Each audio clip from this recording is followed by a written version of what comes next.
Hey guys, welcome back to my channel. My name is Jessica. If you're new here, welcome. I am so happy to have you. I'd love if you'd hit that subscribe button before leaving so you don't miss any of my future videos, and give it a thumbs up. And let's go ahead and get started. So I seem to be on a foundation run here. I keep finding foundations to test and try, and of course when I'm testing and trying them because they're intriguing me, I also like to share that with you in case you are interested in buying them or you're looking for a foundation that is like this.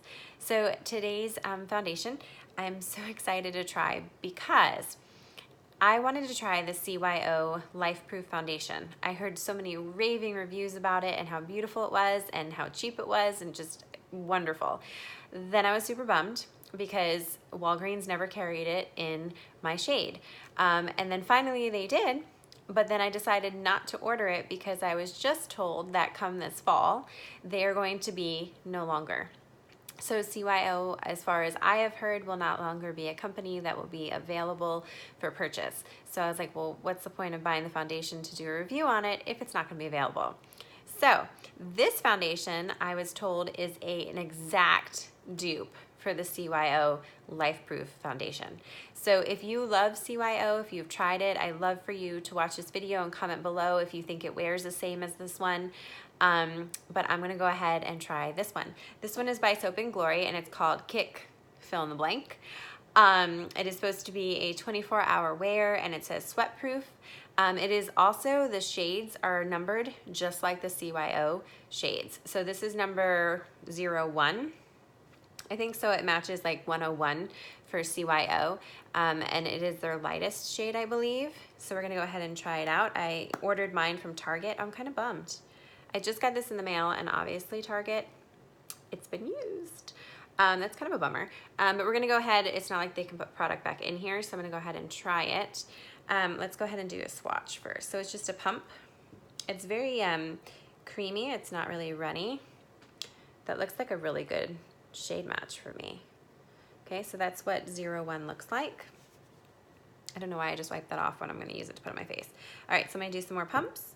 On this side of my face, just like other foundations, I'm going to use my IT Cosmetics foundation brush to see how it applies. And then on this side, I'm going to use my dampened, I can't talk, Real Technique sponge. So I'm just gonna dip it on in here and go ahead and apply it with the foundation brush. So you can see how it applies differently depending upon which technique you prefer to use. Now, a brush is always going to give you more coverage. And if it's like a really sheer foundation or something, I will use a brush, but it's very rare that I use a brush because I really like the way that a sponge looks.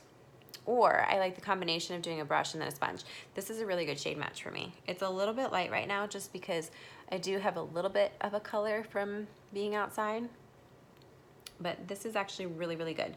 The tone of this one, if you've watched my other foundations recently, I did one on the Urban Decay Stay Naked and I did it on Maybelline Urban Cover.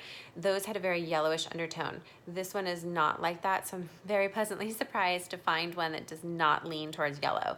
This is definitely more neutral based. Thank you to Soap and Glory for getting the undertone.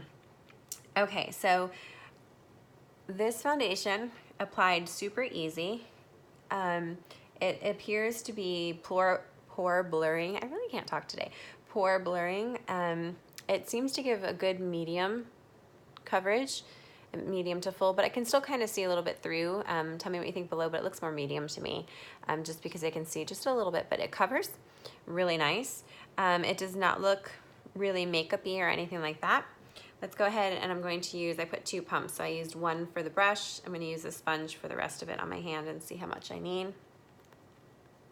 I don't know why, I just think that with the sponge, it just gives a more natural look and I just like the way that it always comes out.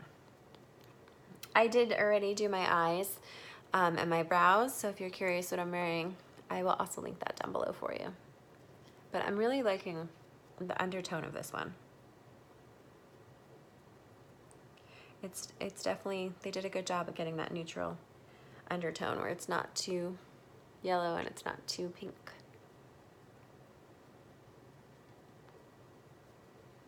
It doesn't really have a scent. It's like you can feel, you can kind of smell something like in the distance, like, but it's not like scented. So thank you for that too.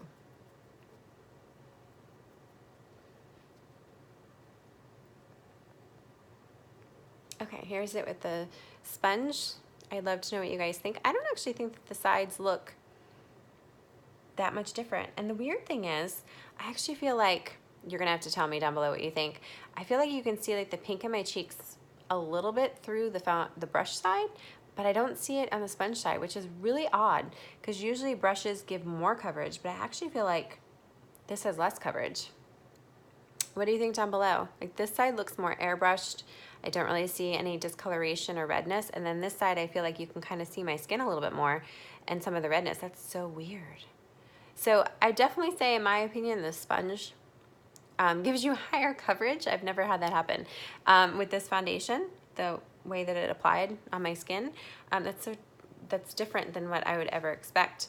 But it looks more airbrushed on this side. It looks more covered. I don't see any redness showing through like I do right here on the brush side. That's strange. So I actually feel like, I don't know, what do you think down below? I feel like this side of my face actually looks more polished, put together, airbrushed. This one looks more like a light to maybe medium coverage, but this one looks more like a medium coverage. It's different. Anyway, I really like, in my opinion, the sponge side. This looks more like it just doesn't cover as good. That's just strange. But it's beautiful. I would say it's like that demi matte. It's not overly glowy or anything like that, but it's not completely flat either. It has a really nice undertone. So I never got to try the CYO foundation, but I'm curious if you have.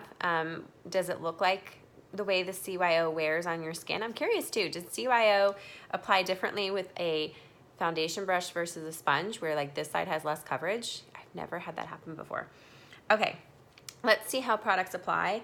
Oh, and I didn't even have to use the whole second pump with my sponge, so that's pretty cool too. I mean, I used very minimal product in order to get this look, so that's awesome.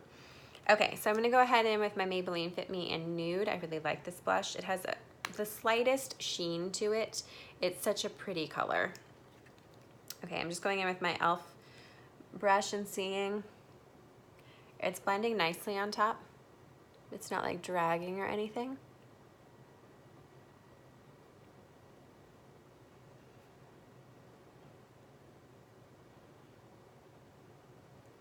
Like it doesn't feel wet or anything like that, so that's really nice.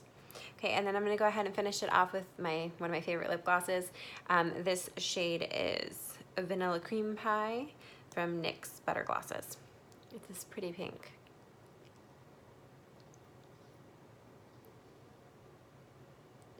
I love these. I know this video is not about these glosses, but I really like these glosses because they give a lipstick color and look, but they're not lipstick.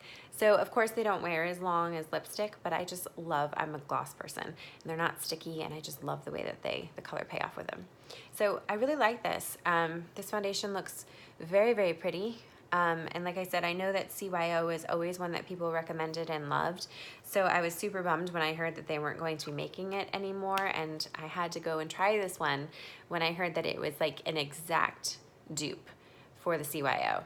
So this one is a little bit more, it's still drugstore, but it is a little bit more pricey than the CYO, unfortunately. But if you really like the CYO Life Proof Foundation, and they don't have it anymore at your store before they sell out of it, try this one, or when they do sell out of it, this one is an exact dupe for it. It looks beautiful on the skin. I really, really like it. And the color and undertone and everything look great. So great job, Soap and Glory. This is a really nice foundation. So I'm curious to know your comments down below, and I thank you so much for watching. Have a wonderful day, guys. Bye. Hey guys, I wasn't planning on jumping on here and doing an update, but I felt so compelled to. Yesterday, after wearing the Soap and Glory, I put it on and I had it on for about 5 or 6 hours. And I don't know if it's just my skin type, but I started to feel kind of itchy on my face, and I removed it. I'm not quite sure what would be in it. I didn't really look to see that might cause my skin to be itchy. I've never really had that happen with a foundation. It also, when it dried down, it started to look better as I was wearing it, but at first it settled into a lot of fine lines, like this big line up here and then here. And then as I was wearing it, it turned more into like a powder-like foundation looking, so it didn't look as settled in, but it did look kind of heavy on my skin. So I just wanted to update you on it and just warn you that for some reason my skin felt a little itchy after wearing it for about 5 to 6 hours, and also that it did settle in and it did look a little bit heavy, like cakey like on my skin. So I don't know what to say about that. I don't know if the CYO performed that way. If you've tried it, please let me know in the comments. Unfortunately, CYO is not available anyway, but I just wanted to share that update because I thought it was important that you knew. All right, have a fantastic day. Bye, guys.